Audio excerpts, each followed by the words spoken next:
Hey guys, tonight we slip quietly into the vast, echoing world of the Byzantine Empire, and you find yourself standing at the edge of Constantinople just as the sun sinks low over the Golden Horn. The air smells faintly of salt, smoke, and humanity packed a little too tightly together. You can hear oars creaking in the harbor, sandals scuffing stone, and vendors calling out their last prices of the day. This city is enormous, confident, and very proud of itself. And you, unfortunately, have arrived at exactly the wrong moment. Somewhere beneath the normal rhythm of evening prayers and closing shops, something else is moving. You don't see it yet, but it's already here. And yes, you probably won't survive this. So, before you get comfortable, take a moment to like the video and subscribe, but only if you genuinely enjoy what I do here. And while you're settling in, feel free to post your location and local time down in the comments. Now, dim the lights, maybe turn on a fan for that soft background hum, and let's ease into tonight's journey together. You walk forward through one of the many gates of Constantinople, and the scale of the place gently overwhelms you. This is the largest city in the Mediterranean world, home to perhaps 500,000 people, depending on which historian you believe and how generous they're feeling that day. Massive walls rise behind you, layered and solid, meant to keep enemies out, but not designed for what has already slipped inside. The streets are narrow, busy, and alive. People brush past you constantly, close enough that you feel the warmth of their bodies through layers of linen and wool. In a modern sense, this is already a nightmare, but for now it's just called urban living. You notice the city's confidence immediately. Constantinople is the capital of the Eastern Roman Empire, and it knows it. Public buildings gleam with marble, churches echo with chanting, and aqueducts carry water across valleys like long stone ribbons. One mainstream historical fact settles in quietly here. This city is the administrative and commercial heart of the empire, connecting trade routes from Egypt, Syria, Anatolia, and beyond. Ships arrive daily, heavy with grain, wine, oil, silk, and spices. It's impressive, it's efficient, and it's about to become a very effective delivery system for disease. As you wander deeper, you pass bathhouses venting warm steam into the cooling evening air. The Byzantines take bathing seriously, inheriting Roman traditions of cleanliness that would impress even modern standards, at least on paper. You might feel reassured by this. Clean water, public hygiene, advanced engineering, surely that helps, right? Well, maybe. Historians still argue whether these public baths reduced disease or simply brought lots of naked people into close contact with one another, which is sort of the opposite of social distancing. Either way, you briefly consider stopping for a soak, then remember you don't own soap, a towel, or a time machine out of here. The streets hum with routine life. Bakers close their shutters. Oil lamps flicker to life. Somewhere nearby, someone argues loudly about taxes, which is a timeless human activity, and oddly comforting. You blend in easily, because people are not yet afraid of strangers. That will change. For now, you are just another body in a city full of bodies, and that is precisely the problem. You don't know it yet, but the year is 541, and the outbreak that will later be called the Plague of Justinian is beginning its slow, catastrophic spread. The earliest reports say it came from the south, traveling with grain shipments from Egypt. A quirky but unsettling tidbit often mentioned is that rats may not have been the only culprits. Some scholars suggest that human fleas or lice could have played a much larger role than the classic rat narrative you've probably heard. Either way, the grain ships dock peacefully, the cargo is unloaded, and no one inspects the invisible passengers hitching a ride. As you pass the harbor, you notice the density of life here. Sailors sleep where they fall, dock workers share meals, cups, and gossip. Food scraps litter the ground, attracting animals that thrive alongside humans. You hear squeaking, but you don't think much of it. After all, cities squeak. This one just does it with extra enthusiasm. Somewhere in the back of your mind, a modern instinct whispers that this is all deeply unhygienic, but you ignore it because everyone else does too. Besides, you've survived worse crowds at concerts. Probably. The evening breeze carries the scent of the sea, mixed with something faintly unpleasant, but not alarming. You've smelled worse. You tell yourself that large cities always smell like this, and you're right. The danger here isn't dramatic or immediate. It's quiet, patient, and extremely successful. You continue walking, stepping around puddles whose origins you choose not to question, and notice how interconnected everything feels. One person coughs, another rubs their eyes. Someone scratches absent-mindedly. Nothing unusual. Everything normal. You pass a small shrine where a few people pause to pray, lighting candles and murmuring requests for health, prosperity, or a good night's sleep. Religion is woven into daily life here, not as an emergency response, but as background music. Soon it will turn into a city-wide chorus of desperation. For now, it's calm, almost cozy. You might even feel a little sleepy if you weren't standing in the middle of history's worst possible bedtime story. There's a faint tension you can't quite name. Maybe it's just travel fatigue. Maybe it's the way people seem slightly irritable, slightly unwell, though no one says it out loud. Illness is common in this world. People get fevers all the time. No one panics over a headache or swollen glands. That's tomorrow's problem. Tonight, the city settles in, unaware that tomorrow is going to be very busy. As darkness deepens, oil lamps cast soft halos of light onto the stone streets. You find a place to rest, perhaps near an inn or against a wall that still holds warmth from the sun. You listen to the city breathe around you.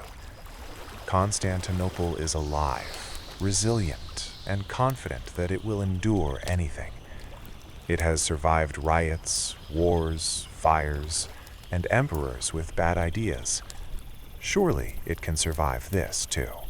You close your eyes for just a moment, surrounded by murmurs, footsteps, and distant bells. Somewhere nearby, the first real cases are already unfolding, but that's not your concern yet. For now, you're simply here, present, unprotected, and unknowingly standing at the very beginning of a disaster that will reshape the empire. And as you drift gently toward rest, the city keeps moving, carrying both you and the plague forward together.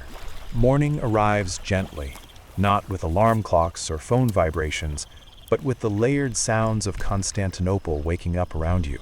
You open your eyes to footsteps, murmured prayers, the clatter of wooden shutters being pulled open.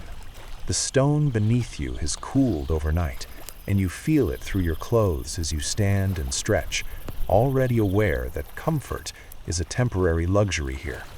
The city looks much the same as it did last night, which is both reassuring and misleading. If danger were visible, after all, this story would be much shorter.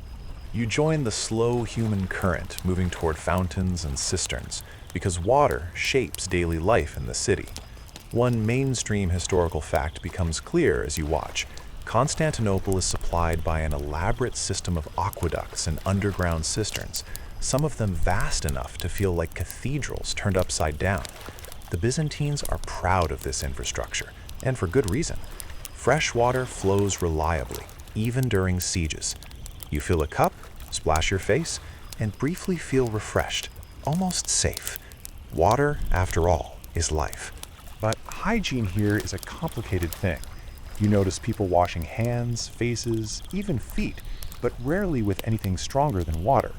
Soap exists, but it's not universally used, and personal cleanliness varies widely depending on wealth and habit. You watch a man rinse his hands after relieving himself, then immediately share bread with a friend. No one reacts. This is normal. Historians still argue whether Byzantine cleanliness actually reduced disease transmission or simply gave people confidence that their routines were protective when they weren't. Either way, you file this under mildly concerning but culturally insensitive to mention. Bathhouses call to you again, their entrances marked by warmth and steam drifting into the street. Inside, you know, are pools of varying temperatures, shared towels, and lively conversation. The baths are social centers as much as hygiene spaces. You imagine sinking into hot water, muscles loosening, the city fading into background noise. Then you imagine sharing that water with dozens of strangers whose recent medical histories are undocumented. You hesitate. A little voice in your head whispers, "Relax, people have bathed together for centuries." Another whispers, "Yes, and people have also died together." You keep walking. Food becomes your next concern. You buy a simple breakfast: bread, olives, maybe some cheese if you're lucky. It's filling, repetitive, and entirely dependent on the city's massive grain supply. Constantinople lives on imported food, especially Egyptian wheat. This dependence is efficient in good times, are so common here that they're practically part of the city's architecture, and some people even consider them lucky. Whether pigeons play any role in spreading disease is debated, but they certainly don't help with sanitation. As you walk, you notice how close everything is. Homes press against one another. Shops open directly onto streets. Families live above their workplaces, breathing the same air day and night. You pass children playing, elders sitting quietly, artisans already bent over their work. Life continues, dense and interconnected. From a modern perspective, you can almost see the invisible lines of contact tracing lighting up like a map. Touch here, breath there, shared space everywhere. You hear your first real cough nearby. It's not dramatic, just a dry, irritated sound, but it lingers in your mind. The man who coughed wipes his mouth with his sleeve and keeps walking. No one steps away. No one offers concern. Illness is expected. Fever comes and goes. Most people recover. That assumption is about to become very inconvenient. Religion shapes hygiene in subtler ways too. Ritual washing before prayer is common, reinforcing the idea that cleanliness has spiritual power. You watch people rinse hands and faces with care, murmuring blessings. It feels calming, structured, and meaningful. But it also means that cleanliness is framed as a moral act rather than a medical one. Historians still argue whether this focus on ritual purity helped people feel protected while unknowingly exposing themselves repeatedly in shared spaces. Comforting, yes. Protective? That remains unclear. As the sun climbs higher, the streets grow more crowded. You squeeze past donkeys, carts, and clusters of people arguing over prices. Sweat becomes unavoidable. Flies gather enthusiastically, living their best lives. You swat one away and immediately regret touching your face afterward. Too late now. You remind yourself that people here have survived centuries of plagues, famines, and wars. This is just another day. Probably. Public latrines appear along major streets, marvels of Roman engineering that still function centuries later. Running water carries waste away, which sounds impressive until you realize that away often means into nearby waterways used for washing, dumping, or occasionally drinking when options run low. You admire the system, while quietly questioning its downstream effects. Historians still argue whether these latrines reduced localized filth or spread contamination more widely through shared water systems. Either way, you make a mental note to be selective about where you drink. By midday, heat settles in. The baths are busier now, laughter and conversation spilling out with the steam. You notice people emerging relaxed, refreshed, and entirely unaware that anything is wrong. You also notice how many hands touch the same door handles, benches, and cups. It's a masterclass in communal living. It's also an epidemiologist's nightmare, though that profession won't exist for quite some time. You begin to feel a subtle unease, not fear exactly, but a sense that the city's strengths, its density, its connectivity, its routines, are also its weaknesses. Everything works because everyone participates, and whatever enters this system gets the same warm welcome. As afternoon drifts toward evening, you realize that surviving here isn't about bravery or skill. It's about habits, where you walk, what you touch, who you stand near. And unfortunately, you don't know which habits matter yet. You're doing everything people around you do, because that's how you survive socially. Biologically, though, the rules are about to change. You end the day tired but strangely calm, having bathed in the rhythms of a city that feels eternal. The streets glow again with lamplight, and life continues its gentle hum. Hygiene, water, and daily routines have carried this empire for centuries. Tonight, they will also carry something else, quietly, efficiently, and without any concern for how impressive the aqueducts are. You wake to a sound that doesn't belong to architecture or animals, but to people, soft murmuring layered with unease. It's the kind of sound that doesn't announce itself loudly, but settles into the background like a low hum you only notice once it's everywhere. As you step back into the streets, you sense it immediately. Something has shifted. Not enough to stop the city, not enough to change routines, but enough to make conversations pause half a second longer than usual. You pass a group of neighbors speaking in hushed tones. They stop when you draw near, then resume once you've moved on. This is how rumors behave: polite, persistent, and impossible to pin down. Someone's cousin is sick. A dock worker didn't show up this morning. A woman down the street has a fever that won't break. None of this is alarming on its own. Fevers are common. Absences happen. But the pattern is new, and the human brain is very good at noticing patterns once it's slightly uncomfortable. One mainstream historical fact drifts quietly into focus here. Contemporary accounts describe the earliest phase of the outbreak as confusing and gradual, not explosive. There is no dramatic announcement, no citywide alarm. Instead, there are whispers, and you are walking directly through them. You hear that the illness starts suddenly, with headaches and exhaustion so heavy that people can't stand. Someone mentions swelling, then lowers their voice, as if the word itself might listen. You continue your day, because that's what people do. Bakers bake, merchants haggle. You stand in line for bread, and notice that the man ahead of you is leaning heavily on the counter, his skin pale and damp. He apologizes for being slow. No one argues. Everyone is suddenly very polite. You wonder if this is kindness or quiet fear. Historians still argue whether early social responses slowed the spread at all, or whether politeness simply masked the urgency of the situation. By midday, the whispers have acquired details. You hear that the illness kills quickly once it takes hold. You also hear that it passes, and those who recover are fine afterward. These two statements coexist comfortably, because no one yet knows which one matters more. A quirky tidbit emerges in conversation. Some people believe the sickness is carried by bad air, especially foul smells rising from the harbor or the drains. You notice people holding scented cloths to their faces, a small luxury meant to filter out invisible danger. You briefly consider doing the same, then remember you don't own a scented cloth, just anxiety.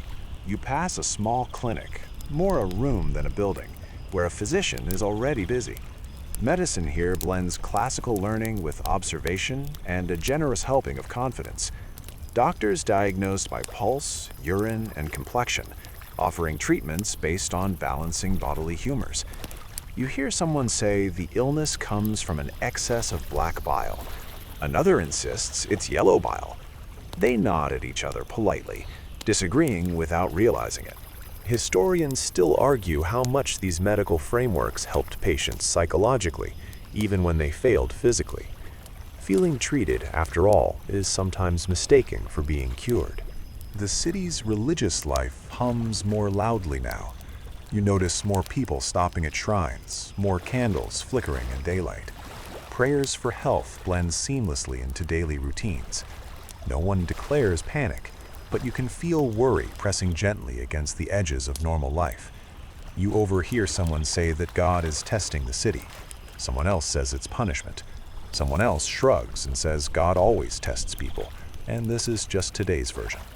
You walk past the harbor again and notice that ships continue to arrive.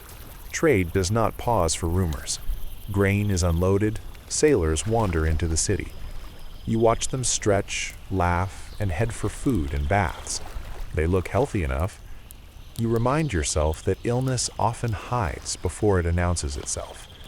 From a modern perspective, this feels obvious. From yours, it feels like unnecessary pessimism. By afternoon, you encounter your first absence that feels personal. A shop you passed yesterday is closed, shutters pulled tight. No sign, no explanation, just absence. You move on, but the image sticks with you. When a city this large begins to develop small gaps, it's rarely accidental. You hear that some families are keeping loved ones indoors. Others are sending the sick away to relatives outside the walls. The logic is inconsistent, but heartfelt. Everyone is improvising. A debate breaks out near a fountain as you pause to drink. One man insists the illness spreads through contact. Another laughs and says everyone touches everyone all the time, and nothing like this has ever happened. A third suggests it comes from the alignment of stars. Historians still argue which of these theories dominated early public thinking, but you can hear all of them coexisting right now, layered like noise in a crowded room. No one wins the argument. They just get tired and go home. As evening approaches, the city grows quieter than usual. Not silent, never silent, but subdued. You notice fewer children playing, fewer lingering conversations. People move with purpose now. Lamps are lit earlier. Doors close more firmly. You feel a strange mix of relief and dread. Relief that caution exists at all. Dread that it arrived so late. You pass a family gathered around a doorway, speaking urgently. Someone is crying softly. Another person offers instructions you can't quite hear. You don't stop. You're not sure why. Maybe you're afraid of what you'll learn if you do. This is how survival instincts begin to reshape empathy, gently and without asking permission. Night settles in again, and the city exhales. From your place of rest, you listen to the familiar sounds, footsteps, distant prayers, the soft clatter of life continuing. But layered beneath it now is something else, the sound of uncertainty. It's subtle, but it's everywhere. You lie still, replaying the day's whispers in your mind. Nothing has happened to you yet. That's both comforting and deceptive. The illness is no longer just a rumor. It's a presence, moving quietly through conversations and corridors alike. Tomorrow, it will stop whispering. For now, it waits, and so do you, wrapped in the uneasy calm of a city just beginning to understand that something is very wrong. You wake to urgency, not shouting, not bells, but the unmistakable feeling that the city has crossed an invisible line overnight. The air feels heavier, as if sound itself is reluctant to travel. When you step outside, you see it immediately in people's faces. Less curiosity, more calculation. The whispers from yesterday have hardened into statements. The sickness has a name now, or at least several competing ones, and none of them are comforting. As you move through the streets, you begin to notice the symptoms described out loud rather than hinted at. People speak of sudden fevers so intense they leave no strength for work. They mention swelling in the groin and under the arms, spoken quickly and without detail, as if precision might make it worse. This aligns with one mainstream historical fact recorded by Byzantine writers like Procopius. The disease often began abruptly, leaving victims exhausted within hours. You don't need a historian to tell you this anymore. You can see it happening. You pass a man seated on a doorstep, head in his hands, breathing shallowly. A woman offers him water, then hesitates before touching him. That hesitation is new. It lasts only a second, but it marks a profound shift. Historians still argue whether fear itself accelerated social breakdown more than the illness did. But in this moment, you feel fear learning how to behave. The city's routines begin to warp. Shops open later. Some don't open at all. You notice people avoiding certain streets, especially near the docks. The harbor, once a symbol of abundance, now feels suspicious. A quirky tidbit circulates among the crowd. Some believe the plague targets specific neighborhoods first, sparing others entirely. This leads to spontaneous street-side maps scratched into dust, showing safe and unsafe areas based entirely on rumor. You resist the urge to laugh, because part of you wants to believe it. Physicians are suddenly everywhere and nowhere at once. You see them moving briskly, robes tucked up, faces set with practiced seriousness. Treatments become more aggressive. Bloodletting is discussed openly. Herbal poultices are prepared in bulk. You hear that some doctors refuse to see patients at all, while others throw themselves into the work until they collapse. Historians still argue whether the medical profession suffered more from overconfidence or sheer exhaustion during these early days. Standing in the street, watching a physician argue with a family over treatment, you suspect the answer might be both. Religion responds in parallel. Churches fill beyond capacity. You hear chanting echo through streets that once hosted market noise. Processions begin to form, lines of people walking, singing, praying, asking for mercy. The intention is unity and protection. The effect is thousands of bodies moving together, breathing together, touching together. You walk alongside one procession briefly, carried by the slow rhythm, then step away as unease tightens your chest. Historians still argue whether these gatherings worsened the outbreak significantly or merely coincided with its rise. But from where you stand, the closeness feels dangerous in a way no one can yet articulate. By midday, death is no longer theoretical. You don't see it directly, but you feel its proximity. You hear that a neighbor of a neighbor has died within a day of falling ill. You hear that someone recovered just as quickly. These stories travel in pairs, hope and dread tied together. You notice how often people now touch their own bodies, checking for pain, for swelling, for heat. You do it too, casually at first, then more deliberately. Nothing. Yet. The smell of the city changes subtly. It's not decay, not yet, but neglect. Fewer fires are lit for cooking. Waste sits longer in corners. Animals roam more freely. You step over a dead rat and pause, staring at it longer than necessary. It's small, unremarkable, and probably unrelated, but your mind connects dots eagerly now. You tell yourself to keep moving. As afternoon slides towards evening, you witness the first organized response. City officials attempt to maintain order, encouraging calm, urging people to continue working. Grain distribution continues, though lines are shorter and quieter. A mainstream historical fact becomes painfully relevant here. Constantinople's survival depends on constant food supply. Any disruption threatens unrest. You take your ration and feel gratitude mixed with guilt, knowing someone else may not. People begin to isolate in ways that feel half-formed. Doors are barred. Windows stay shut. Families cluster inward. Others do the opposite, fleeing the city despite warnings that leaving may spread the sickness further. Historians still argue whether flight saved lives or doomed more people, but logic offers no comfort when fear is in charge. As darkness falls, the city feels smaller. Sounds don't travel as far. You hear fewer laughs, fewer arguments.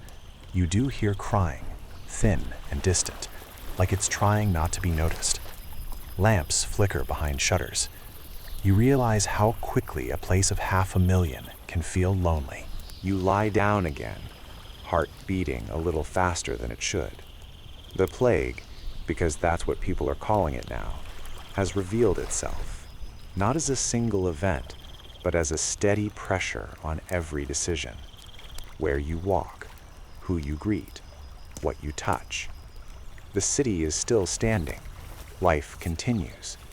But the illusion of control has cracked, and something ancient and indifferent has slipped through.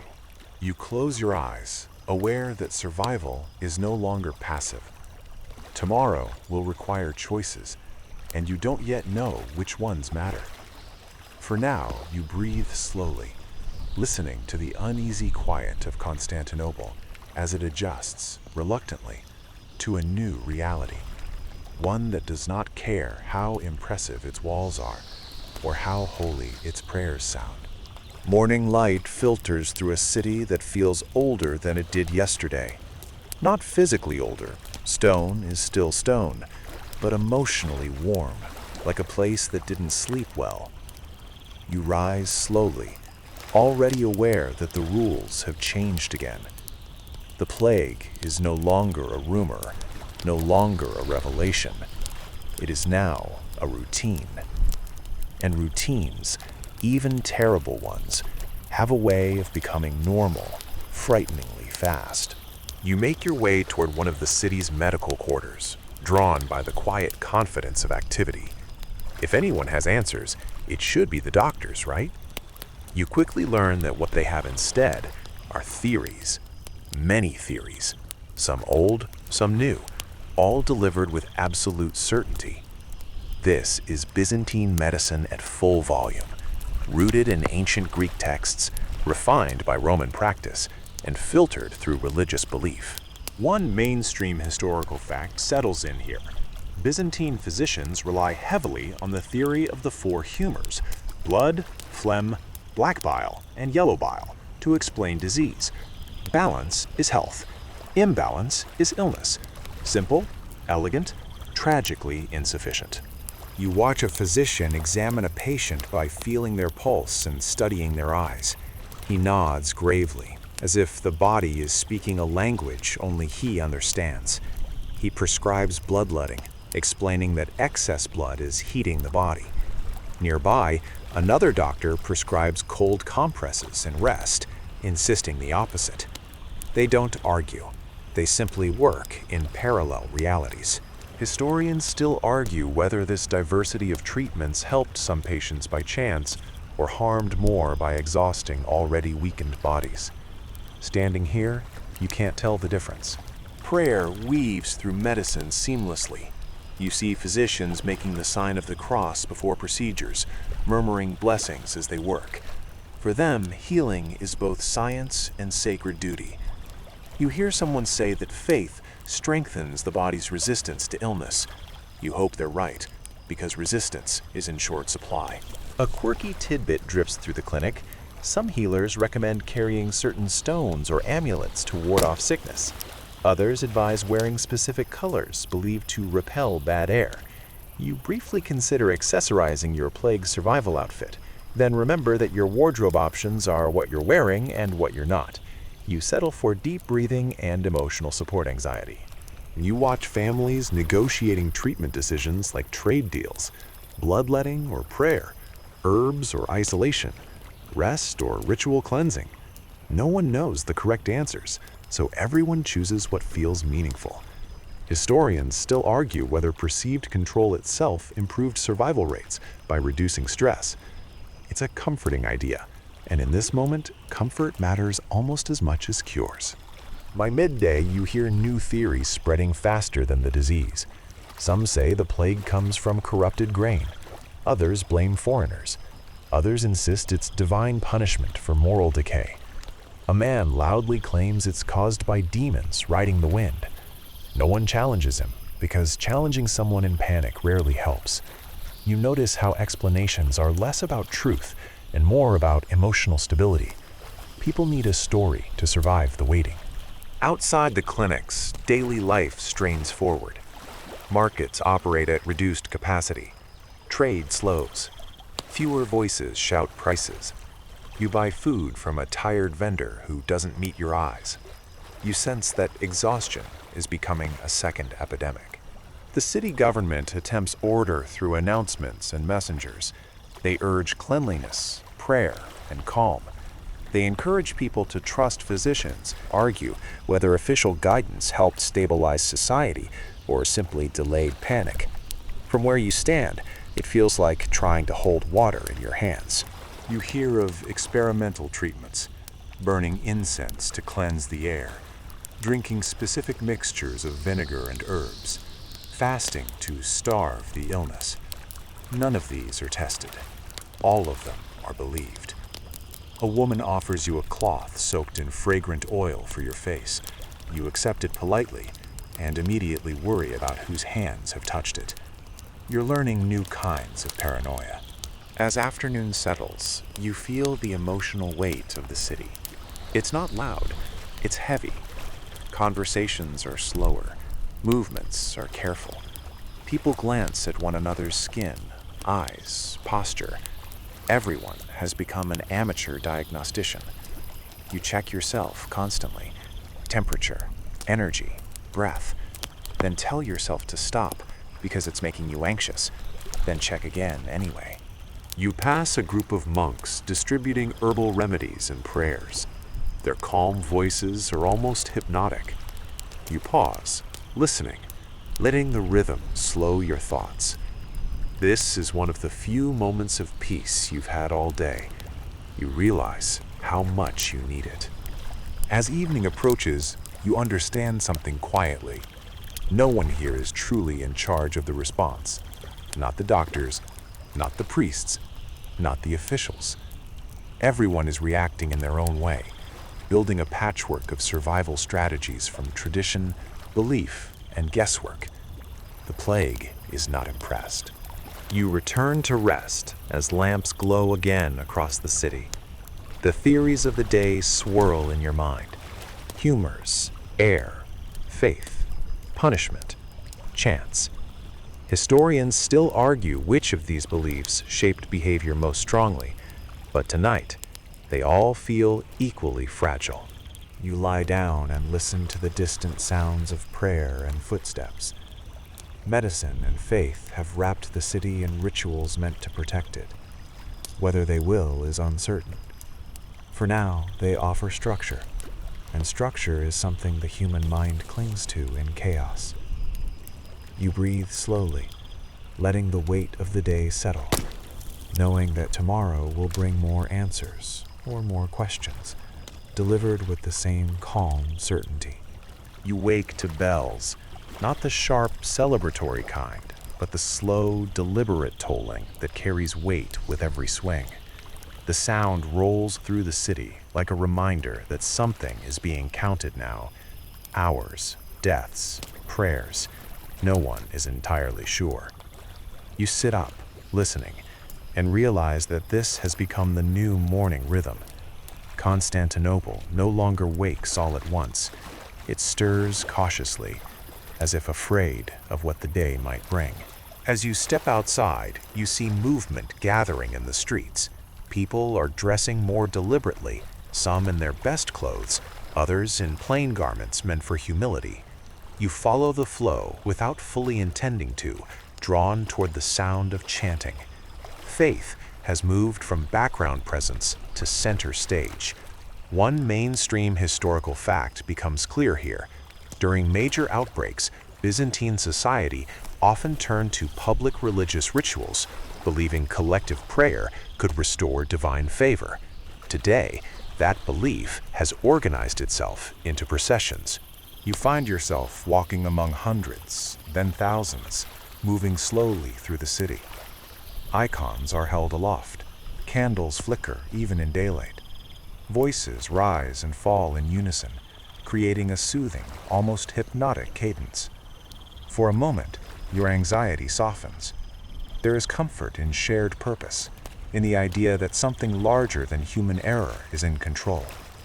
You breathe in the scent of incense, warm wax, and humanity. You also breathe in everything else. A quiet realization settles in. Everyone here is very close together.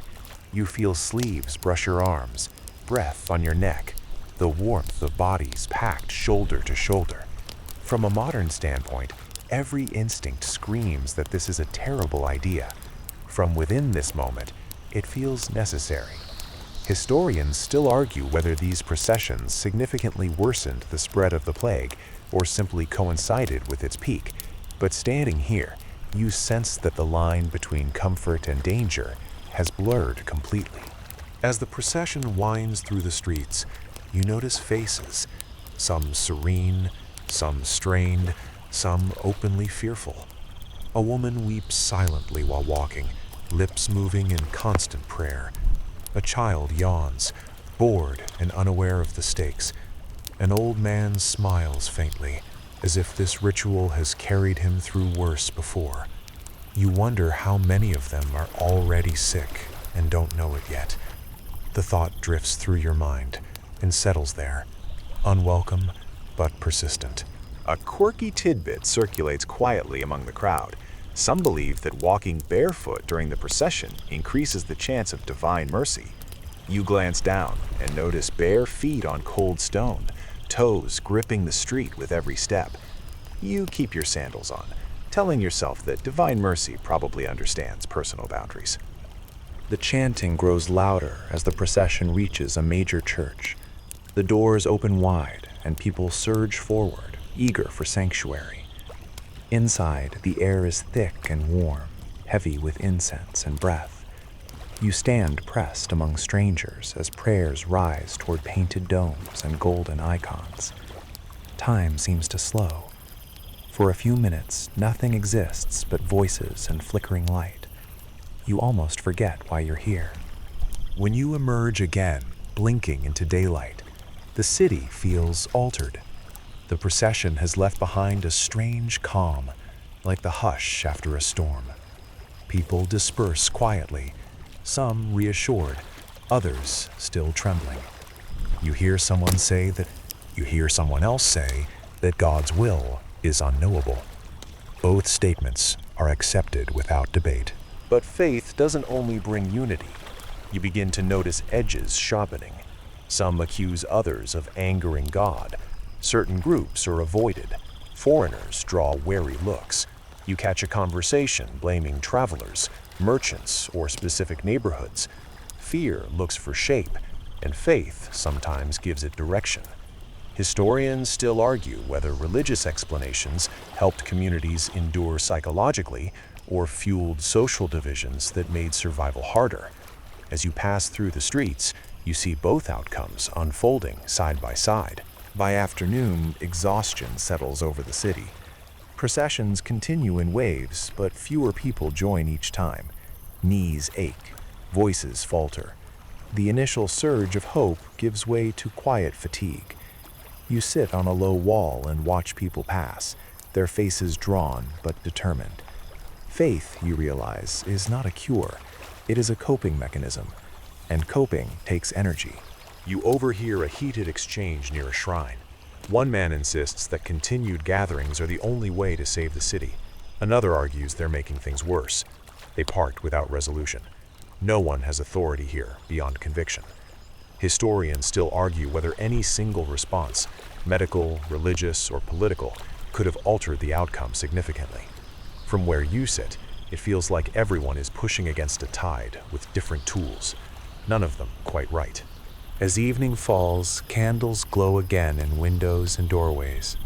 Prayers drift into the streets, softer now, more private. Families pray together indoors. Others remain outside, afraid to be alone with their thoughts. You notice how prayer has shifted from public performance to personal plea. You return to your place of rest, body tired, mind restless. The processions echo in your head, their rhythm lingering like a lullaby and a warning at once. Faith has wrapped the city in sound and movement, offering hope and, perhaps, unintended harm.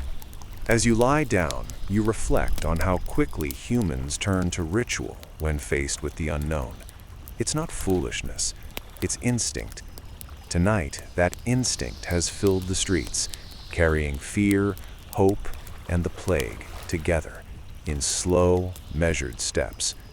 You close your eyes, breathing carefully, aware that tomorrow will reveal whether faith has brought comfort, catastrophe, or both. Quietly, without asking permission. You wake with hunger before fear, which feels almost comforting. Appetite, after all, suggests you're still functional. The city outside, however, has developed a strained relationship with food. As you step into the streets, you notice it immediately. Not the absence of markets, but their thinning. Fewer stalls, shorter lines, quieter bargaining. The rhythm of buying and selling has slowed, like a song played just a little too softly.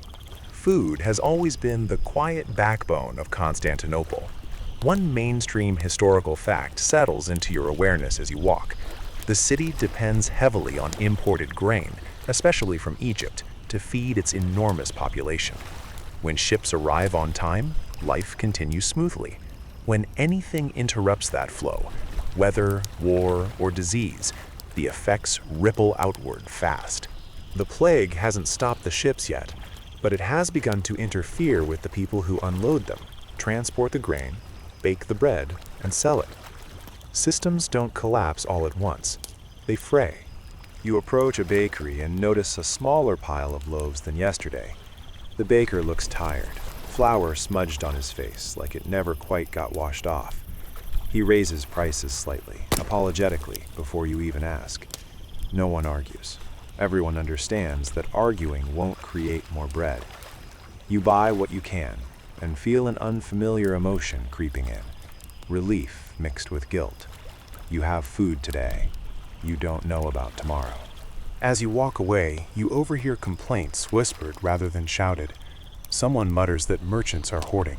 Someone else says laborers are too afraid to work. Both might be true. A quirky tidbit drifts through conversation. Some people believe certain foods protect against illness. Onions, vinegar-soaked bread, heavily spiced dishes. You notice these items selling out faster than others. You briefly consider buying onions purely as a health accessory, then remember you'll also have to carry them around all day, announcing your presence to everyone like a walking pantry. Markets, once loud and chaotic, now feel restrained. People move efficiently, eyes scanning faces more than goods. You see fewer fresh items, more preserved foods, salted fish, dried legumes, bread meant to last rather than delight. The diet of survival is quietly replacing the diet of comfort. Historians still argue whether nutritional decline weakened immune responses significantly during the plague, but watching people stretch rations and skip meals, you suspect it didn't help. By midday, the city's reliance on daily labor becomes painfully obvious. Dock workers fall ill, carters stay home, bakers close early. Every absence compounds the next. You pass a grain distribution point where officials attempt to maintain order. The line is shorter than expected, not because food is abundant, but because fewer people are well enough or confident enough to come out. You stand there, feeling the sun on your face, aware that food has become both necessity and risk. You hear rumors of price controls being discussed, of officials threatening punishment for hoarding. You also hear rumors of merchants hiding stock anyway. Fear doesn't erase self-interest, it sharpens it. Historians still argue whether state interventions stabilized food supply or merely delayed unrest. Right now, it feels like everyone is waiting to see which direction the city will tip. As afternoon drifts on, you notice something else missing: casual eating. No one lingers over meals anymore. Food is consumed quickly, privately, with minimal ceremony. The simple act of sharing bread, a cornerstone of social life, has become suspicious. You eat alone, leaning against a wall, chewing thoughtfully. You miss conversation more than flavor. Animals benefit briefly from human retreat. Dogs roam more freely. Birds gather boldly near abandoned stalls. Rats, yes, those, seem particularly active near food storage areas. You watch one disappear into a pile of sacks and feel your stomach tighten. You remind yourself that people here don't associate rats with disease the way you do. Historians still argue about the exact role rats played in this outbreak, but standing here, you can't help projecting modern anxieties onto ancient streets. As evening approaches, the scarcity becomes emotional rather than physical. People worry aloud about winter, about next week, about whether the ships will keep coming. You hear someone say that Egypt has troubles of its own now. Another says the Nile flood was poor this year. Whether these statements are true hardly matters. Belief shapes behavior faster than facts. You walk past an inn where a communal meal would normally be underway. Tonight, it's closed. A sign hangs loosely, promising to reopen soon. Soon has become a very flexible word. You feel the city contracting inward, each household becoming its own small fortress. Food, once a shared assurance of life, now feels fragile and personal. As darkness settles, you count what you have left. Not much. Enough for now. You tell yourself that tomorrow you'll find more. You also tell yourself that worrying won't help. Both statements feel equally uncertain. You lie down with a dull ache in your stomach. Not hunger exactly, but anticipation of it. Markets, food, and trade have not vanished, but they have lost their reliability. And reliability, you're learning, is what makes a city feel safe. As sleep approaches, you think about how survival isn't just about avoiding illness. It's about sustaining the ordinary acts, eating, trading, sharing, that make life feel worth protecting. Tonight, those acts feel thinner, quieter, and harder to trust. You close your eyes, hoping the morning will bring bread, ships, and the fragile comfort of routine back with it. You wake indoors now, by choice rather than chance. The streets outside still exist, still move, but something in you prefers walls. It's a quiet shift, subtle enough to feel reasonable. Staying inside feels responsible, sensible, safe. And across Constantinople, thousands of others are making the same decision without ever agreeing to it out loud. Homes are becoming refuges, and just as quickly, they are becoming sickrooms. You share space more closely than ever. Families cluster together because separation feels cruel and dangerous in its own way. Parents keep children near. Relatives move in with one another to conserve food and effort. One mainstream historical fact becomes uncomfortably clear here. Byzantine households are often multi-generational, with limited rooms and shared sleeping spaces. This closeness once meant care and continuity. Now, it means exposure. The air indoors is warm and still. Windows stay shut to keep out bad air, because many believe illness travels on foul winds. You smell oil lamps, unwashed clothes, lingering meals. The scent is not offensive, just heavy, layered with human presence. You shift positions often, trying to stay comfortable without touching too much. It's a losing game. Someone in the building coughs, not nearby, above you maybe, or next door. The sound travels through walls with unsettling clarity. Conversations pause. You notice how everyone listens now, attuned to bodily noises the way hunters listen to forests. Another cough follows. Someone murmurs a prayer. Life continues, but cautiously, like a hand hovering over hot coals. Fleas become part of your awareness without formally introducing themselves. You feel the occasional itch, the kind you might normally ignore. You don't ignore it anymore. You scratch, then stop, then tell yourself not to think about it. A quirky tidbit surfaces from overheard conversation. Some people sprinkle herbs or ashes on bedding to repel pests, believing certain smells drive them away. You consider trying it, then realize you don't know which herbs or how much, and the ashes might just make everything dirtier. Historians still argue how significant fleas were in transmitting the disease, but from your perspective, even the possibility is deeply unsettling. The rhythm of indoor life changes. Days blur together. Light shifts across walls. Meals are quieter. People speak in murmurs, as if volume itself might summon illness.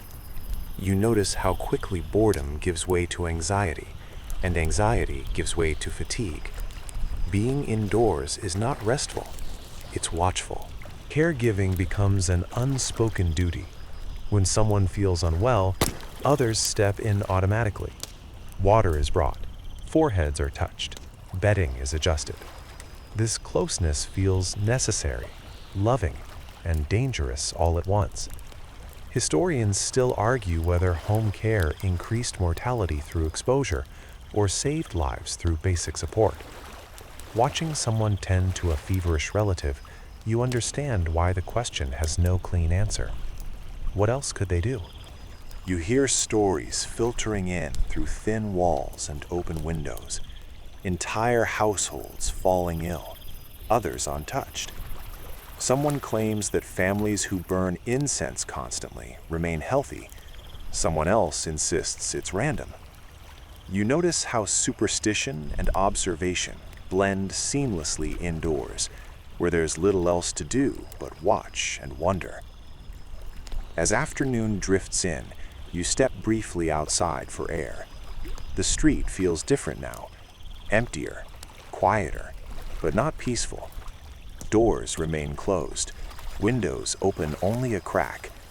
You realize that indoors and outdoors have switched roles. Outside is risk, inside is control, or at least the illusion of it. When you return, you help clean, not because it will stop the plague, but because cleaning gives your hands something to do. Sweeping, wiping, rearranging, small acts of order in a situation that has none. You avoid shaking out bedding too vigorously, unsure whether that helps or harms. Historians still argue about airborne transmission in this outbreak, but uncertainty has already shaped your behavior more than evidence ever could. As evening settles, lamps are lit earlier than usual. Darkness now feels like a companion rather than an enemy. People gather close, sharing stories quietly.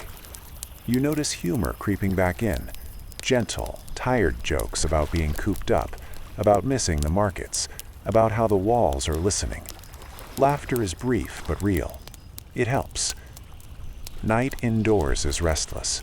You wake to every sound, a shifting body, a whispered prayer, another cough. You lie still, counting breaths, yours and others. The city outside has grown distant, like a memory you're not sure is accurate anymore. In this enclosed world, time stretches. You're no longer measuring days by events, but by sensations. Warmth, thirst, fatigue, relief when someone wakes without fever. Survival feels domestic now, not heroic, not dramatic, just quiet persistence. As sleep finally claims you, you understand something gently and without panic. If the plague takes you, it will likely do so here, among familiar walls and familiar voices. And if it doesn't, this place, these shared rooms, these cautious habits will have carried you through. You breathe slowly, letting the indoor darkness soften around you. Homes have become shelters, and shelters have become testing grounds. For tonight, you are still here, listening to the steady, fragile sound of people trying to protect one another the only way they know how, by staying close. You hear the news before you fully believe it. It moves through the city the way everything does now, quietly, indirectly, softened by repetition. The emperor is ill. At first, it sounds like rumor, the kind that thrives when fear needs a focal point. Then the details settle in, consistent enough to feel real. Justinian himself has fallen sick, and suddenly the plague has climbed higher than anyone thought it could. Power feels different the moment it becomes fragile. One mainstream historical fact anchors this moment firmly. Emperor Justinian did in fact contract the plague and survive it, a detail recorded by contemporary sources. But you don't know the ending yet. All you know is that the man believed to be chosen by God to rule the empire is now subject to the same invisible force as dockworkers and bakers. The disease does not respect titles. You sense the shift immediately. Conversations change tone. If the emperor can fall ill, no one is untouchable. Some find this terrifying. Others find it oddly reassuring. Equality through disaster is a strange comfort, but it is a comfort nonetheless. You overhear someone say that Justinian's illness proves the plague is natural, not divine punishment aimed at the poor. Someone else insists the opposite, that God is clearly sending a message and it has reached the throne. Historians still argue how Justinian's illness affected public morale, but standing here, you feel morale bend in multiple directions at once. The palace becomes a point of fascination and fear. Guards tighten their watch.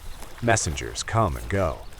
The usual pageantry of power fades behind closed doors.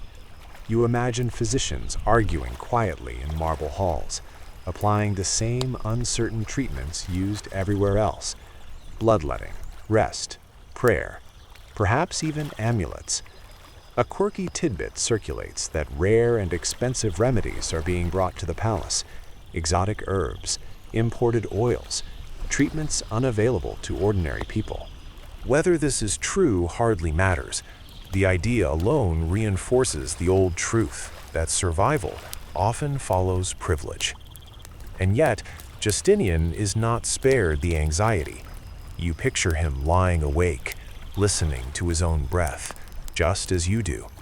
The thought feels oddly intimate. The empire is vast, but illness shrinks everyone down to the same quiet fears. Around the city, the implications ripple outward. Officials hesitate to issue new orders, projects slow, courts adjourn. Bureaucracy, usually relentless, pauses awkwardly. Historians still argue whether this temporary paralysis worsened the long-term effects of the plague, but in the moment, it simply feels like uncertainty settling into places that once felt solid. People begin to speculate openly about succession. You hear names whispered cautiously. The idea that the empire might lose its ruler during a crisis sharpens every conversation. Stability has always been one of Constantinople's greatest strengths. Now it feels conditional. As days pass, reports conflict. One morning, you hear the emperor is improving. By evening, someone insists he has worsened. You learn quickly not to trust updates. Information, like health, is unreliable.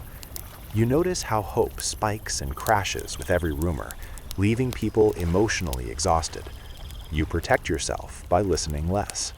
The clergy responds with intensified prayer for the emperor's recovery. Special services are held. Candles burn day and night. The fate of one man has become symbolic of the fate of the city. Historians still argue whether this focus unified people or distracted them from practical survival. You suspect it did both. Meanwhile, daily life continues to erode. Labor shortages deepen. Food distribution stutters.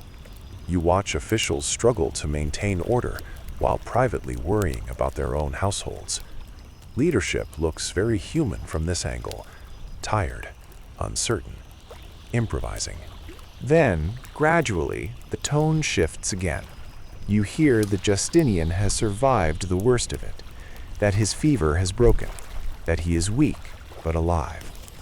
Relief spreads through the city like a second, gentler wave. Bells ring, not triumphantly, but thankfully. People breathe a little easier. You feel it too, despite yourself. If the emperor can survive, perhaps others can as well. Perhaps this is not a guaranteed death sentence. Historians still argue whether Justinian's survival meaningfully improved public optimism, but optimism is not something that needs evidence. It simply appears where it's needed. Yet the relief is tempered. Survival does not end the plague. It merely proves that survival is possible. The city remains sick. People continue to die. But the symbolic weight of the emperor's recovery settles into the collective psyche, offering a fragile thread of hope. As evening falls, you reflect on how power has behaved during this crisis, not as a shield, but as another body in the crowd. The empire has not collapsed because its leader fell ill, nor has it been saved because he recovered. History, you realize, is rarely that tidy. You lie down again, listening to the city's softened sounds. The emperor sleeps somewhere behind palace walls. You sleep somewhere far humbler. For tonight, that difference feels smaller than it ever has before.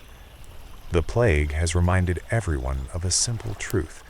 Survival is not guaranteed, but it is possible. And sometimes that's enough to let you close your eyes and rest. The city smells different today. Not dramatic, not overtly foul, but subtly heavier, layered with the presence of life and absence at once. You notice it as soon as you step outside. Wood smoke, lingering cooking smells, and something darker that hints at what the streets have absorbed over days of illness and fear. One mainstream historical fact settles in quietly. Constantinople's population density and limited waste disposal meant that outbreaks created a distinct urban odor. It was never uniform, but it was always there, a reminder of both vitality and vulnerability. You move through streets that have begun to feel unnaturally quiet.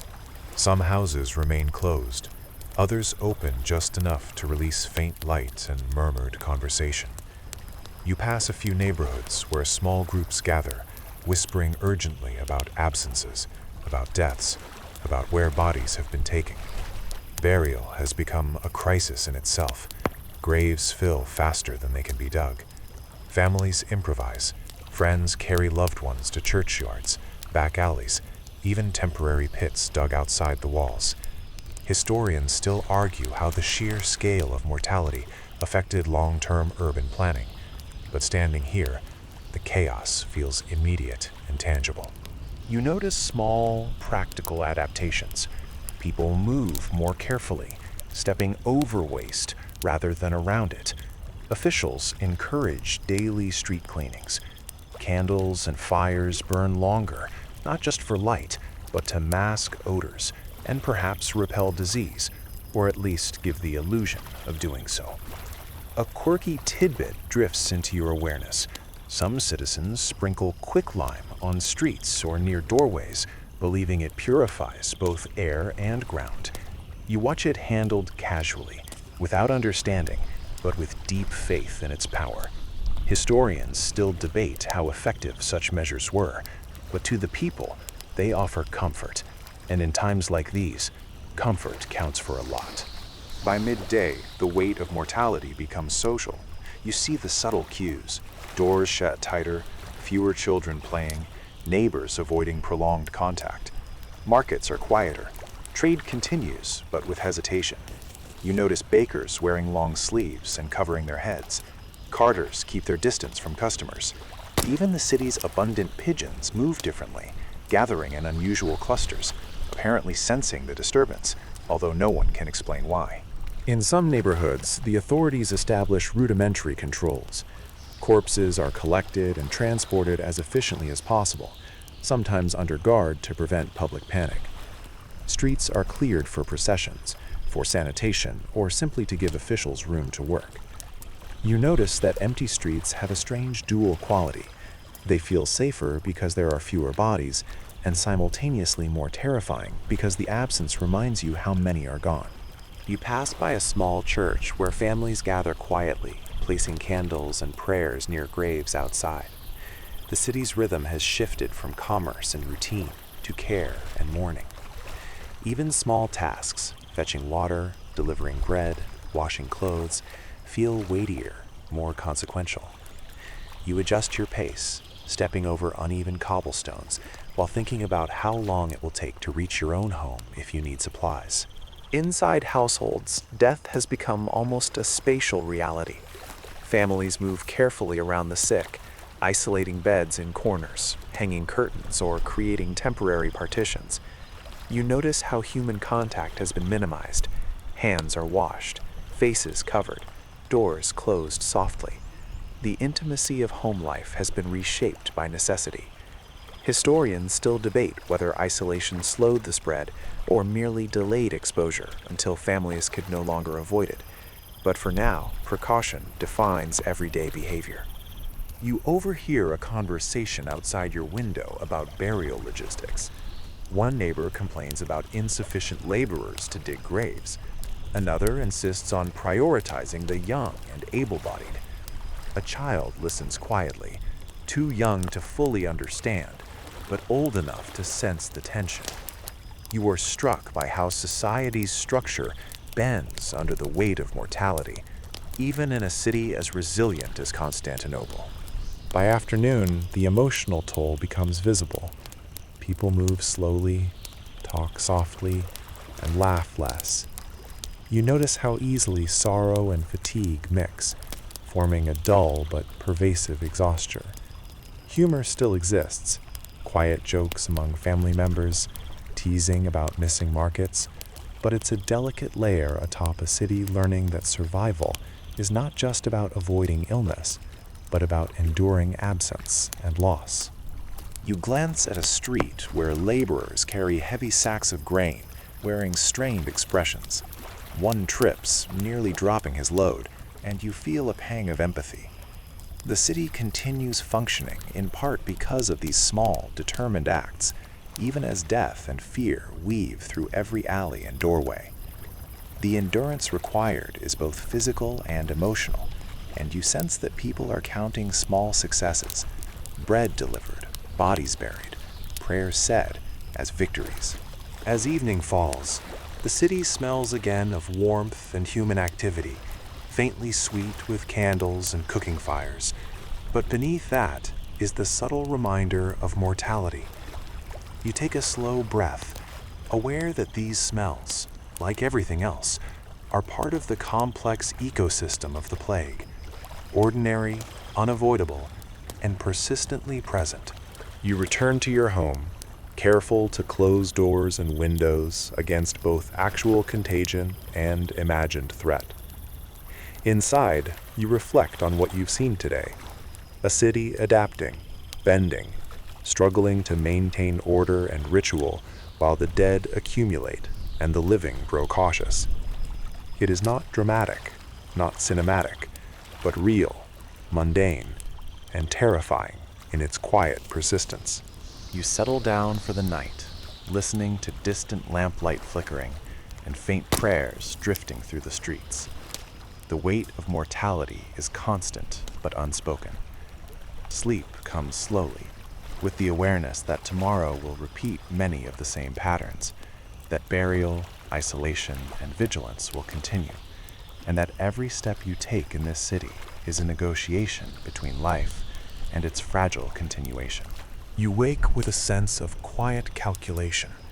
Survival is no longer abstract. It has become a series of decisions, small and large, each carrying unseen weight. Today, like every day now, your choices matter more than luck, more than chance, and sometimes more than knowledge. You consider what habits to adopt, what precautions to reinforce, and what routines are worth keeping in the face of an invisible, relentless threat. The city hums around you, quieter than it once did, but the rhythms of daily life persist. Traders continue to deliver goods, though more cautiously. Household chores are performed with care, eyes scanning for signs of illness. One mainstream historical fact anchors your understanding. Citizens of Constantinople developed varied strategies to cope with plague, ranging from isolation and herbal remedies to reliance on prayer and ritual. None were universally effective, but all reflected an attempt to regain some control. You begin with personal hygiene, however rudimentary. You wash your hands frequently, rinse your face, and wipe down surfaces. You recall a quirky tidbit you overheard. Some households burn rosemary or juniper in small braziers, believing that aromatic smoke drives away contagion. You light a bundle of rosemary, letting the fragrant smoke curl lazily around the room. Whether it works or not, it offers comfort. Comfort is a kind of survival too, historians still argue, because it shapes behavior and reduces panic, if only slightly. Meals are smaller and more carefully prepared. You avoid crowds in the marketplace, choosing to buy only essential items. You notice the subtle social rules forming. No prolonged conversations, nods instead of handshakes, keeping children close and quiet. Everyone adapts differently, but collectively, the city has developed a choreography for navigating risk. It is not perfect, but it is functional. You observe neighbors as they engage in similar practices. One woman boils water for tea while keeping her distance from her husband, who insists on helping with the cooking anyway. A family across the street sets up makeshift screens to separate the sick from the healthy. You realize that survival strategies are also social. Every household negotiates its own rules while adjusting to shared constraints. Outside, the streets are sparsely populated, but you notice subtle interactions. People step aside for each other with more deliberation. A baker offers bread from behind a screen of cloth, and a customer accepts without approaching. You witness a merchant carrying herbs for sale while avoiding contact with anyone, trading only at arm's length. The city's economy continues, adapted to risk. Small acts of ingenuity quietly shape what survival looks like in practice. As the day progresses, you witness more experimental strategies. Some households hang foul-smelling substances at doors, hoping to repel the invisible threat. Others sprinkle vinegar in corners or burn aromatic oils. You notice a few residents wearing gloves made of linen or leather, while others carry small cloths to cover their mouths. Historians still argue how effective these measures were, but in your mind, precaution itself is worth a fraction of survival. Information now travels with every cough, whisper, and glance. You hear that a neighbor has fallen ill and that another has recovered. Stories of survival mix with rumors, blending fact and interpretation. You pay attention, but filter selectively, knowing that emotional contagion can spread faster than disease. Some days you trust the news, other days you ignore it entirely. By afternoon, your survival strategies extend into observation. You track subtle cues: who visits whom, which streets are avoided, which houses remain dark. You notice the signs of mild illness and know to steer clear. You watch for ritual behaviors: candles lit, incense burning, prayers muttered, and understand that these rituals shape behavior as much as belief. You also begin to adopt small personal superstitions. A certain path becomes safe, another risky, based on patterns you've observed. You carry a piece of rosemary in your pocket, touch your face less, and avoid crowded thresholds. Whether these actions have measurable effect is unknown. The act of doing them, however, calms your mind, and historians still argue that maintaining a sense of agency may have improved overall survival. As evening approaches, you notice social hierarchy quietly influencing survival strategies. Wealthier families can afford extra servants or larger homes, while poorer households must improvise with limited space and resources. Even within survival, inequality shapes outcomes. You note quietly that survival is not just about biology, it is about environment, access, and chance, all layered with human intention. At night, you observe families checking on each other before sleeping. One small act, a cup of water, a whispered question, becomes a form of protection as meaningful as any herbal remedy. The city outside settles into hushed routines. Shutters close, lamps glow faintly, footsteps echo more softly. Vigilance does not pause at night, it simply takes on a quieter tone. You lie down, thinking about the day's small successes: clean hands, careful meals, avoided contact, observed behaviors. Each is a minor victory, a thread in the fragile web of survival. Sleep approaches slowly, but when it comes, it is layered with awareness, calm precaution, and the understanding that tomorrow you will do it all again. The plague is still present. It has not abated. But today, survival is a practice, a set of deliberate, thoughtful acts. And in a city teetering between chaos and endurance, practice itself feels like progress. You wake to a quieter city, but quieter does not mean safe. Social order has started to fray. though no one announces it outright. You notice it in small ways first.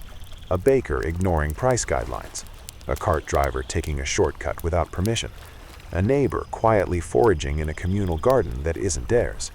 The city is holding together, but the seams are visible. You step into the street, noting how behaviors have shifted. People move cautiously, but independently. Officials attempt to enforce rules, price limits, sanitation measures, food distribution, but compliance is inconsistent. One mainstream historical fact anchors this reality. In times of plague, Byzantine authorities often struggled to maintain social control, particularly in areas where mortality and fear were highest. You observe it quietly, realizing that rules matter less when survival feels immediate. You notice arguments breaking out more frequently, though rarely violently. One man complains about hoarding in the marketplace. A merchant responds with muted fury. Elsewhere, a neighbor quarrels over whose family should have priority for water. No one solves the disputes definitively. They dissipate as quickly as they flare. Historians still argue whether this erosion of social order directly worsened mortality rates or simply reflected the stress everyone was under. From your perspective, the effect is unmistakable. Uncertainty now extends to every interaction. Families become more insular. Homes are fortified in subtle ways. Shutters closed tightly, rooms partitioned, children kept indoors, meals eaten silently. The domestic sphere has become both a shelter and a pressure cooker. You witness a family silently debating who should care for a sick relative, their worry palpable, but largely unspoken. These decisions, you realize, are as much about maintaining social bonds as about survival itself. Markets are a mirror of social strain. You notice fewer customers, more tension, and haggling replaced with grudging acceptance of prices. Some vendors take advantage of fear to raise costs slightly, while others distribute goods cautiously, ensuring neighbors survive, but at personal risk. A quirky tidbit drifts into your awareness. Certain neighborhoods develop informal networks for sharing food, pooling resources quietly without involving officials. These rely on trust that may crumble at any moment. Labor shortages extend beyond markets. Builders abandon projects. Dock workers are missing. Carters avoid contact. Tasks that once took hours now take days, forcing improvisation. You see neighbors forming impromptu teams to move goods or assist the sick. It's cooperative, but fragile. Historians still argue whether these ad hoc measures slowed the city's collapse or merely delayed it. From your perspective, it is both. Life continues, but always at the edge of disorder. Rumors play an increasingly central role in daily life. You hear stories about neighborhoods that have survived better than others, lists of households that are infected or untouched, and theories about why some families remain healthy. Information is currency, but it is unreliable. You notice how quickly it spreads, shaping behavior and sometimes creating conflict. Religious life adapts in response to social strain. Processions continue, but attendance wanes as fear competes with faith. Private prayer and small family rituals replace public gatherings. Candles flicker behind shutters rather than in crowds. Faith is no longer purely communal. It is tactical, protective, intimate. Historians still argue whether these smaller rituals helped stabilize families psychologically, but you can see the benefit in the way people cling to routine. By mid-afternoon, subtle inequities are stark. Wealthy households maintain some semblance of comfort. Private food stores, multiple caregivers, larger rooms, while poorer families improvise with limited means. Survival strategies are uneven, shaped by circumstance as much as intent. You notice how everyone accommodates for this quietly. Generosity where possible, avoidance where necessary, but always adaptation. As evening approaches, social order feels both resilient and fragile. People move carefully through the streets, sometimes greeting one another with a nod rather than a word. You sense the city's pulse, slower, deliberate, taut with the knowledge that any misstep could trigger panic. You pass an empty square where gatherings once took place. Now it is used only for temporary shelters or to store goods safely. Public space has been repurposed in ways that reveal how communities adjust under duress. You return home, watching the subtle choreography of neighbors interacting. A single wave of hand, a whispered warning, a shared ration. These acts reflect the new social order, quiet, cooperative, but governed by caution rather than authority. Survival has become a social exercise as much as a biological one. Inside, you observe how families maintain structure. Meals are timed, chores divided, sleeping arrangements carefully managed. Even small children are taught the patterns of caution. Wash hands, avoid contact, remain alert. The city's social fabric is fraying, but households form their own microcosms of stability, creating pockets of order in a city that feels increasingly unpredictable. As night settles, you lie down, aware of the delicate balance around you. Social order may be bending, but it has not broken completely. Survival now depends not only on avoiding disease, but on navigating these human networks, reading cues, understanding risk, and making choices with care. You close your eyes, feeling the weight of collective adaptation. A city learning, imperfectly but persistently, to keep itself alive. And you realize that survival is as much about cooperation, observation, and trust as it is about medicine or ritual. The plague shapes not just bodies, but communities, subtly and relentlessly. The air is heavy with debate today, though no one gathers formally to argue. Instead, explanations drift like pollen, settling unevenly across the city. You step outside and immediately sense it. Conversations buzzing in doorways, whispers in corridors, murmured conjectures over bread and water. The plague has inspired endless reasoning, and everyone seems compelled to have an answer, even if none exists. One mainstream historical fact anchors the day. Historians still argue whether the plague was primarily transmitted through fleas on rats, contaminated food, or direct human contact, and contemporaries were equally uncertain.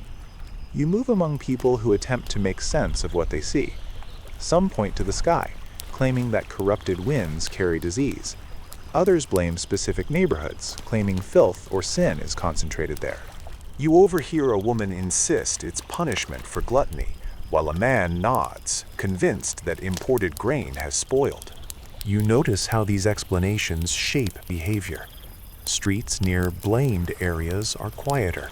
People avoid them without questioning why. Markets adjust, limiting certain goods. Homes enforce their own rules, often eccentric but fiercely adhered to. You watch a child being shooed away from a neighbor's doorway because the family believes even minor contact is dangerous. Whether correct or not, the belief alters survival odds, subtly but meaningfully. A quirky tidbit drifts your way. Some citizens wear charms or carry small tokens believed to protect them, ranging from tiny bones to colored stones, sometimes sewn into clothing. Others smear protective oils on doorposts or sprinkle herbs on thresholds. You glance at your own hands and notice you've unconsciously adopted a few of these habits, carrying rosemary, touching your face less, stepping lightly over certain cracks in the street. Comfort and perceived protection are intertwined. Historians still debate whether such superstitions ever conferred real advantage, but in your mind, belief itself is protective, and it helps you move through the day without panic. Debates circulate beyond superstition, reaching into practical measures. You hear talk of isolation techniques, sanitation practices, and dietary changes. Some households burn more incense, others boil water obsessively, and a few families quietly relocate to temporary shelters at the city's edges. You notice that even among well-intentioned neighbors, conflicting strategies create tension. Decisions about what is safe become moral as well as practical. Public gatherings are now battlegrounds of explanation. A small chapel holds a heated discussion after prayers. One man insists divine wrath explains the plague. Another argues for human mismanagement, and a third quietly suggests unseen contagion. No one agrees. Each leaves with partial conviction, believing their behavior justified, while reinforcing the uncertainty of the community. You walk past a doctor's residence where medical debates are underway. Remedies are discussed with fervor: bloodletting, herbal mixtures, and various potions. Physicians argue over methods, sometimes in front of patients, sometimes behind closed doors. Historians still debate how much these disagreements impacted treatment outcomes, but watching from the street, you sense that the arguments are more about understanding and assertion than actual efficacy. As afternoon stretches on, you see how theory intersects with daily survival. People adjust movement, diet, and rituals based on their beliefs. The city becomes a patchwork of micro-strategies. You notice that families closer to the coast behave differently than those inland, some believing the wind from the sea carries disease. Markets reflect these perceptions. Certain stalls are avoided, certain foods purchased more aggressively. Rumors and explanations travel faster than the disease itself. You hear stories of miraculous recoveries, strange symptoms, and distant regions less affected. Every anecdote is weighed, discussed, and reshaped in retelling. You catch yourself repeating some, though carefully, aware of how information now carries responsibility.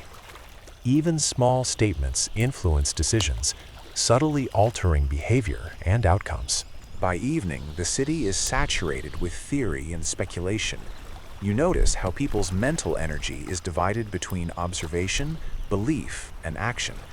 Survival has become cognitive as much as physical. Families, neighbors, and merchants constantly negotiate risk, testing assumptions and adjusting strategies. The debate over the plague's cause has transformed into an ongoing citywide experiment in behavior, perception, and adaptation. You return home with a head full of conversations, observations, and half-formed conclusions. Even indoors, debate persists in whispers and gestures.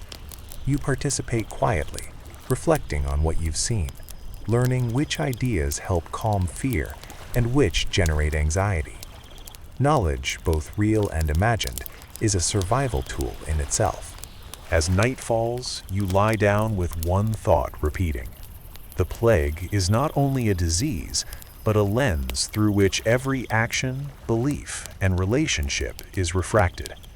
Understanding it, or believing you do, affects the way you move, eat, interact, and even breathe. Scholars still argue which explanations influenced behavior most profoundly, but tonight, the city's mixture of science, superstition, and speculation is palpable. A quiet hum under your eyelids as you drift into sleep. You wake to the scent of smoke and burning herbs, carried through narrow streets that feel strangely alien in their quietness. The city has shifted again, not dramatically, but subtly. Life now moves in patterns you barely recognize, slower, careful, punctuated by avoidance and observation. You realize that the plague has changed not just behavior, but perception itself. What once seemed ordinary, the sound of a child laughing, a cart trundling down cobblestones, the scent of fresh bread, now carries a weight, a consideration of safety that overlays every sense. You move cautiously toward the marketplace, which functions more as a network of exchanges than a center of commerce. One mainstream historical fact remains visible here.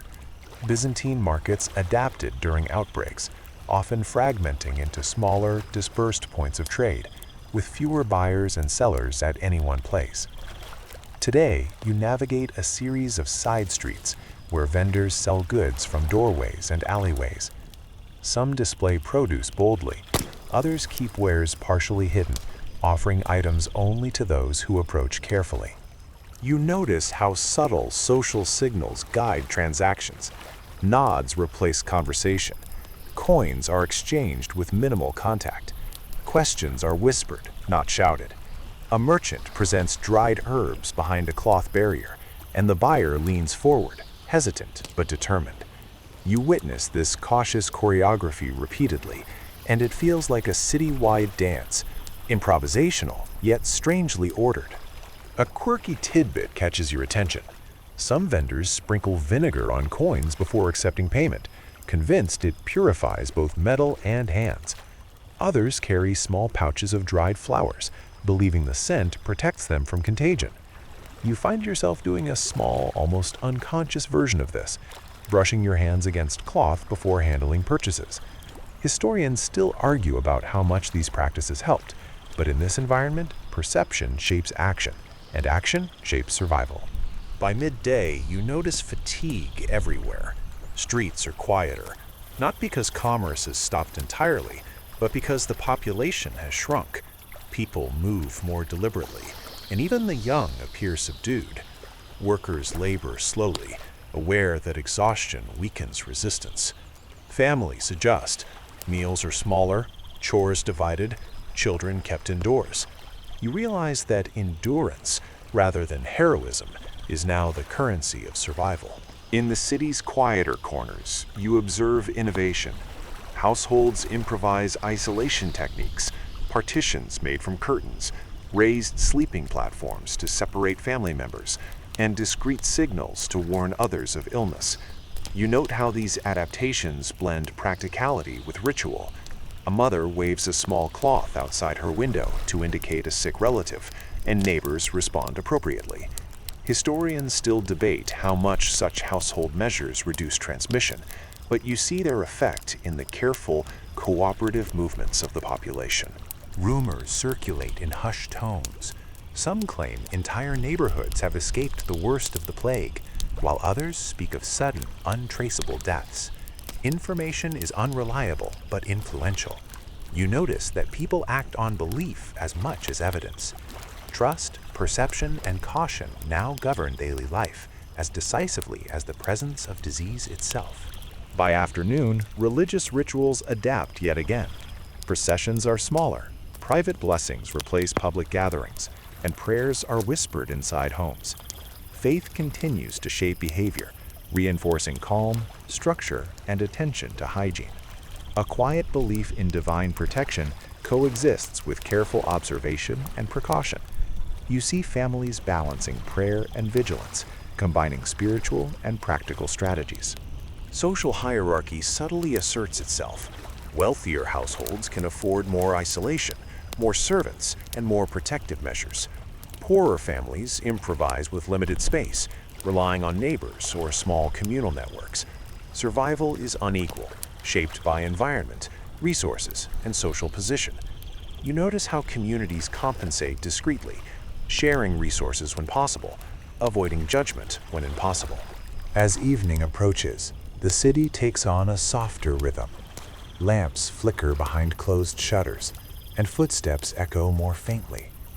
You pass neighborhoods where people linger at windows, whispering greetings. Conversations are cautious but persistent, a reminder that social bonds endure even under stress. Every gesture, wave, nod, small gift, carries significance, reinforcing connections and morale. Returning home, you reflect on the city's transformation. Life is slower, quieter, and more deliberate. Survival is no longer heroic or dramatic. It is a daily practice of observation, adaptation, and social negotiation. Every choice, where to go, what to touch, whom to trust, carries consequences. You feel a mix of relief and exhaustion, knowing that endurance is a triumph in itself. As night falls, you settle into your bed, listening to distant lamplight flicker and the faint murmur of prayer or conversation outside. The city is alive, but differently. It is not the same as before the plague, but it persists, shaped by fear, adaptation, and care. You breathe slowly, letting the patterns of the day settle into memory. Each cautious step, each small act of survival has contributed to another night lived. And as you drift towards sleep, you understand that survival is an ongoing negotiation, with disease, with society, and with oneself. You wake to a city that feels both fragile and persistent, a strange combination of weariness and endurance.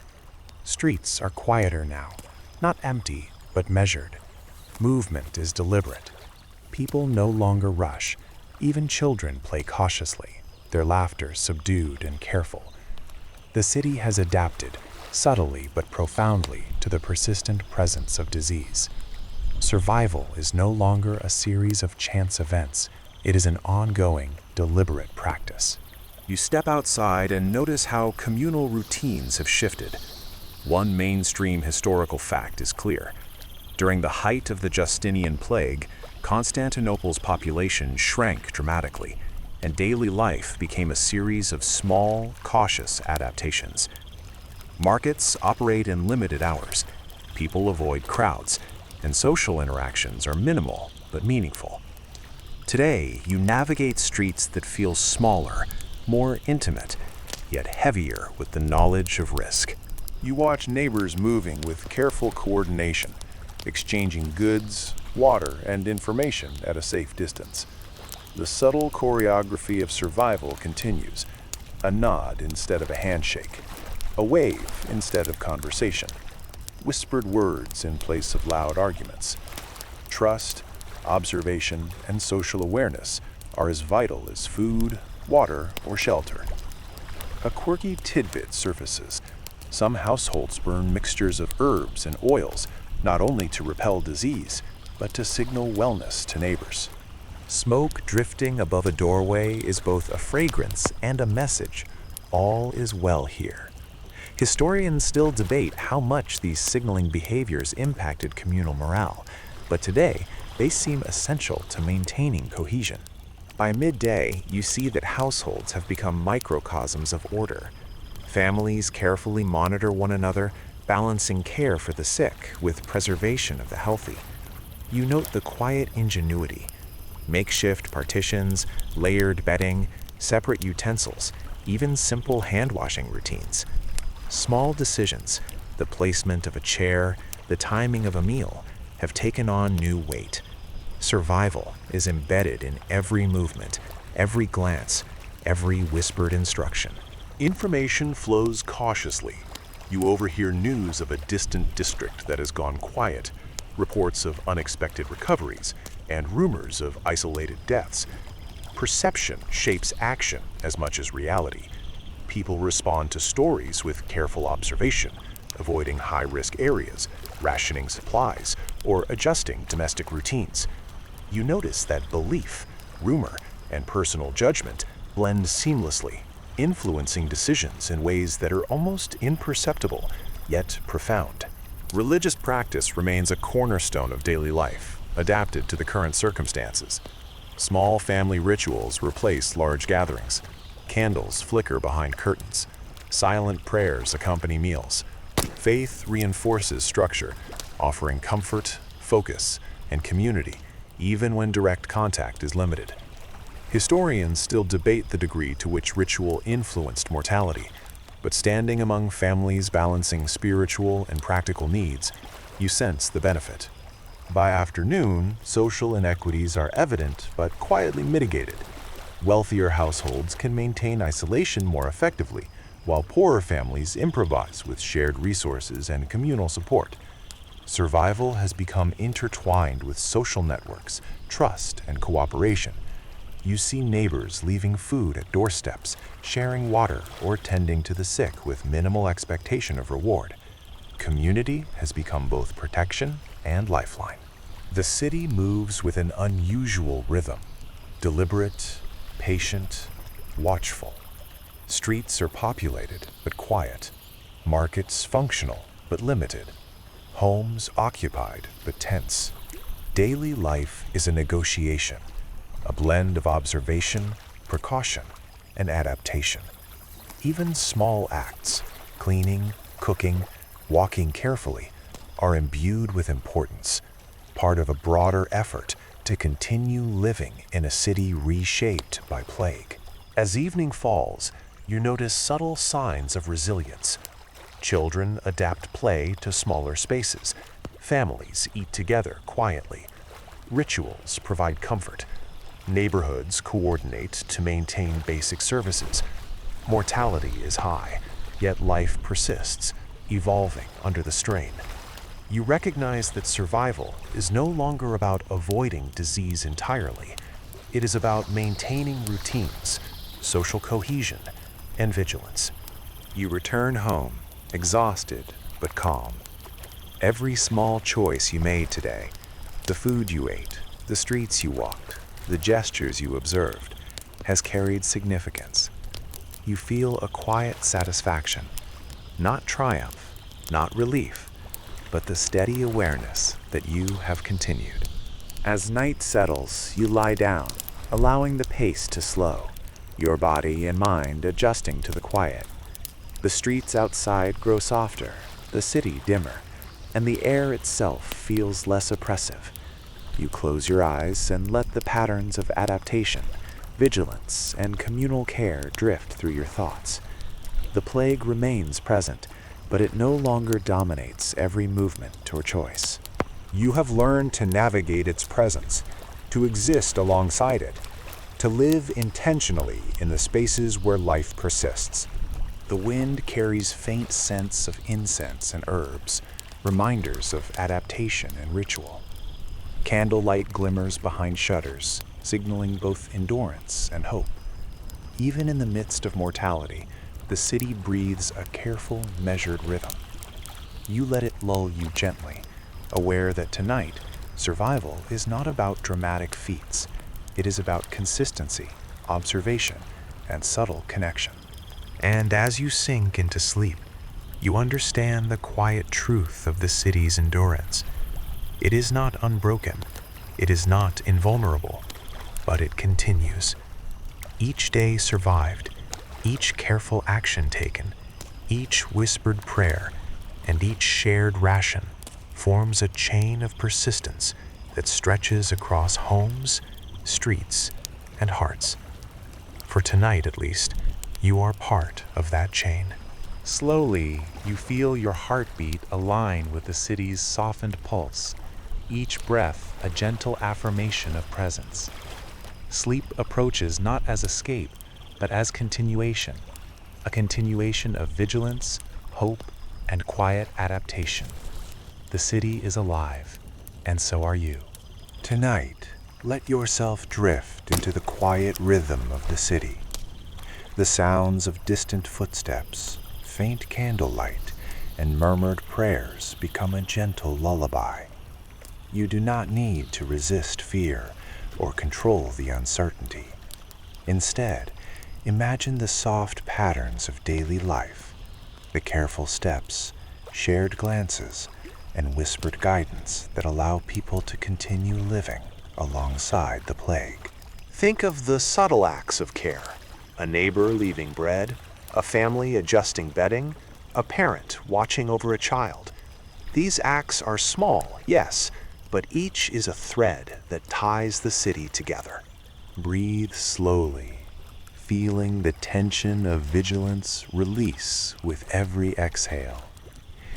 Picture the soft glow of lamps behind shutters, the delicate curl of smoke from protective herbs, the rhythmic movement of people moving cautiously through quiet streets. Life continues, not in grand gestures, but in deliberate, mindful actions that sustain both body and community. Let the thought of continuity settle in your mind, a calm current beneath the awareness of uncertainty. Allow the imagination to wander gently across rooftops, through narrow alleys, past flickering candlelight, without needing to control anything. Feel the pulse of endurance, the quiet, patient persistence of people living carefully, thoughtfully, and resiliently. You are part of that pulse, connected to the rhythm of survival, learning to move gently, breathe deeply, and trust that life can continue.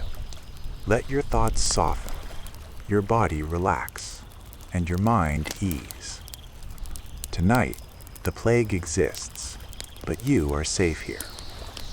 Each breath, each heartbeat, each small thought of care and vigilance carries you into rest. Drift with the city's rhythm, with its quiet endurance, and let sleep embrace you, slow and deep. Sweet dreams.